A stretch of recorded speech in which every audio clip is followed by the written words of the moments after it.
Atenção! Começa agora uma teleaula de gestão de pessoas do curso profissionalizante. Você vai assistir a teleaula de número 8.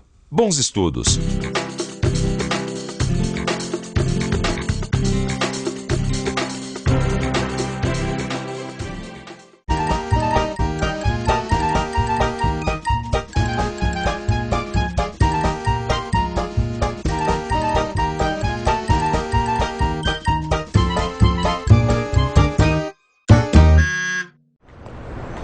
Eu preciso de um bom serviço de atendimento a clientes por telefone.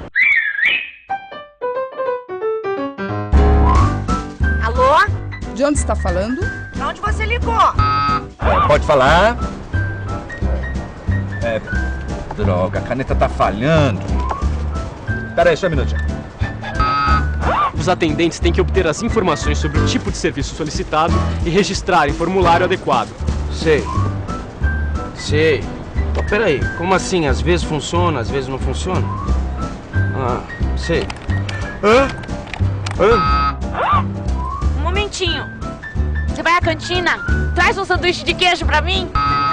Esse problema eu não posso resolver. Eu vou estar transferindo para o departamento de reposição. Um momento, por favor. O pessoal do atendimento vai precisar de um treinamento. Será que treinar funcionários é uma tarefa muito complicada? Quer saber como planejar e realizar um treinamento? Então não saia daí.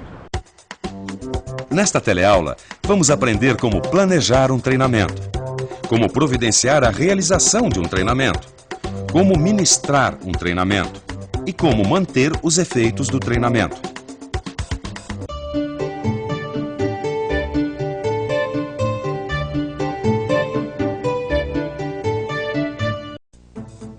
Treinar funcionários não é uma tarefa muito complicada, mas não deve ser feita de maneira improvisada. Tanto o treinamento formal como o treinamento informal feito em serviço deve ser planejado cuidadosamente para evitar perda de tempo, desvio de rota e insucesso.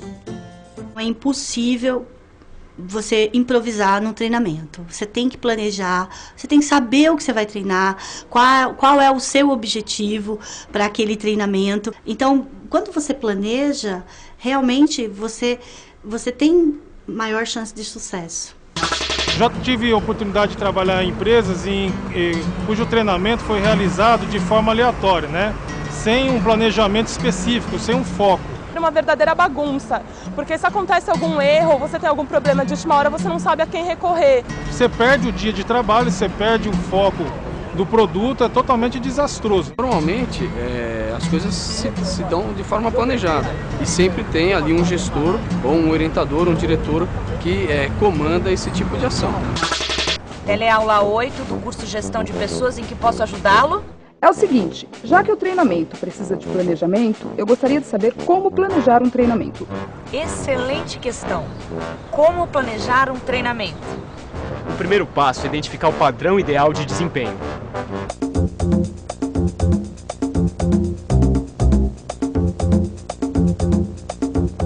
Isabel atende clientes por telefone em uma empresa de prestação de serviços de manutenção. Com muita eficiência, ela obtém do cliente as informações necessárias sobre o tipo de serviço solicitado e registra tudo num formulário. O problema apresentado, como o equipamento está sendo operado, problemas anteriores apresentados pela máquina. E, por fim, prevê o tempo a ser gasto com o atendimento. Seu desempenho é exemplar. Passo 2. Comparar o desempenho do funcionário e o produto do seu trabalho com o padrão esperado. O que não coincidir com o padrão será uma deficiência a ser corrigida pelo treinamento. Isso nos leva ao passo 3. Formular objetivos a partir do padrão ideal para eliminar as deficiências. Vamos pensar um pouco. Identificamos o padrão ideal de desempenho. Identificamos as deficiências por comparação com o ideal. O padrão esperado para cada deficiência indica o quê? Indica aquilo que os funcionários devem dominar ao final do treinamento.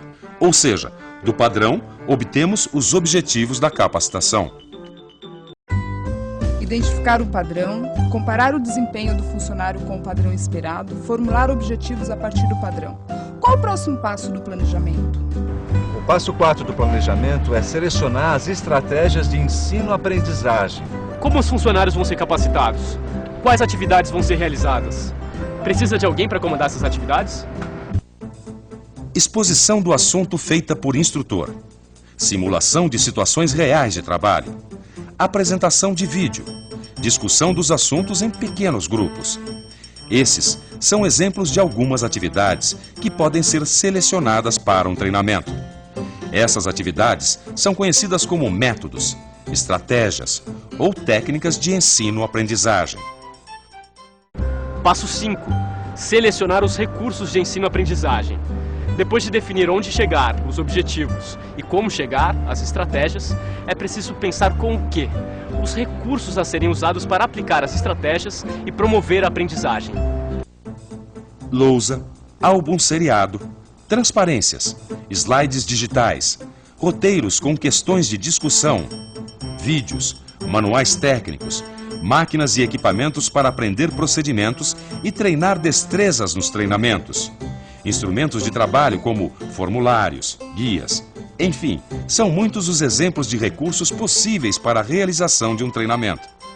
O que eu faço em relação ao treinamento é passar um data show, alguns conteúdos em slides. Em relação ao pessoal, às vezes eu passo algumas dinâmicas para interação. A gente passa o feedback para o funcionário como um presente. Então a gente passa para eles os pontos fortes e logo em seguida os pontos a melhorar. Qual o próximo passo? É o 6º? Exatamente. Por favor, atenção que chegamos ao passo 6. Selecionar as formas de avaliação da aprendizagem. Como assim?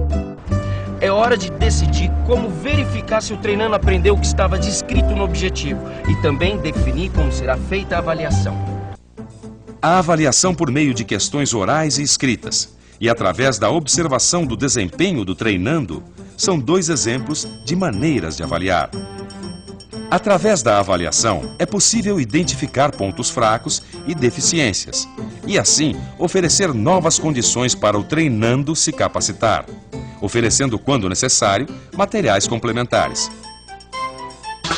O funcionário tem que saber quais são as virtudes e os defeitos dele. Hoje em treinamento, muitos treinamentos, eles não passam, só passam os defeitos do funcionário. Eu acho que é importante ressaltar os pontos fortes, principalmente valorizar essa parte do funcionário. É importante ressaltar os pontos fortes e os fracos, mas a gente faz isso como uma troca de experiência. O que a empresa visualizou daquele treinamento, se ele teve resposta do funcionário, se o funcionário conseguiu atingir o treinamento esperado, se ele teve sucesso ou se ele precisa melhorar e ser treinado em algum aspecto que deixou a desejar. Como planejar um treinamento? Passo 7. Preencher o plano, calcular tempos parciais e totais, definir o local e o período de treinamento. O plano é um registro de todas as decisões tomadas em relação ao treinamento, objetivos, estratégias, recursos e avaliação. O plano é usado para orientar quem irá providenciar tudo o que é necessário para a capacitação e ministrar o treinamento. Ao registrar tudo o que vai ser realizado, tem-se condições de calcular o tempo e escolher o melhor local e período para realizar o treinamento. Dá para repetir como planejar o treinamento passo a passo? Claro, vamos lá. Identificar o padrão ideal de desempenho. Comparar o desempenho do funcionário com o desempenho padrão. Formular objetivos, selecionar estratégias de ensino-aprendizagem. Selecionar os recursos de ensino e aprendizagem. Selecionar as formas de avaliação da aprendizagem. Preencher o plano de treinamento. E o que providenciar para a realização do treinamento? É isso que vamos ver agora. Vamos pensar um pouco. É lógico que isso não é um treinamento de verdade, que se trata de uma simulação para a gravação de uma teleaula. O que providenciar para um treinamento de verdade? É preciso preparar-se para ser instrutor ou contratar uma pessoa habilitada. É preciso providenciar um local, os recursos de aprendizagem e informar os treinandos sobre os objetivos, data e local do treinamento. A manutenção dos efeitos do treinamento é obtida através da prática dos ensinamentos que foram passados. Eu diria que a única forma de você fixar a aprendizagem é a prática, né? E só faz sentido treinar se for praticado. Quer dizer, e tem uma máxima que diz que se eu não pratico o que eu aprendi, eu não aprendi. A autoavaliação é fundamental. As pessoas, para estarem abertas para aprender coisas novas, precisam admitir que não sabem, né? Então, o processo de autoavaliação é um processo de autoconhecimento. Quer dizer, as pessoas, sabendo das suas possibilidades, das suas dificuldades, terão a oportunidade e a motivação necessária para ir em busca de novas aprendizagens. E só com a consciência das suas dificuldades e limitações, elas estarão abertas para a aquisição de novos repertórios, de novas aprendizagens. Sim. Sim. Calma, minha senhora. Calma que agora é hora da revisão. E atenção, se liga aí que é hora da revisão. Nesta teleaula, aprendemos como planejar um treinamento. Vimos como providenciar a realização de um treinamento. Como ministrar um treinamento. E, por fim, ficamos sabendo como manter os efeitos do treinamento. E o que eu devo fazer agora depois de ver a teleaula? Bom, como sempre, você deve dar uma boa estudada no seu livro, no capítulo Treinamento. E lembre-se, estudar é a melhor maneira de planejar o futuro. Você escutou. Agora é com você. Bons estudos e até a próxima.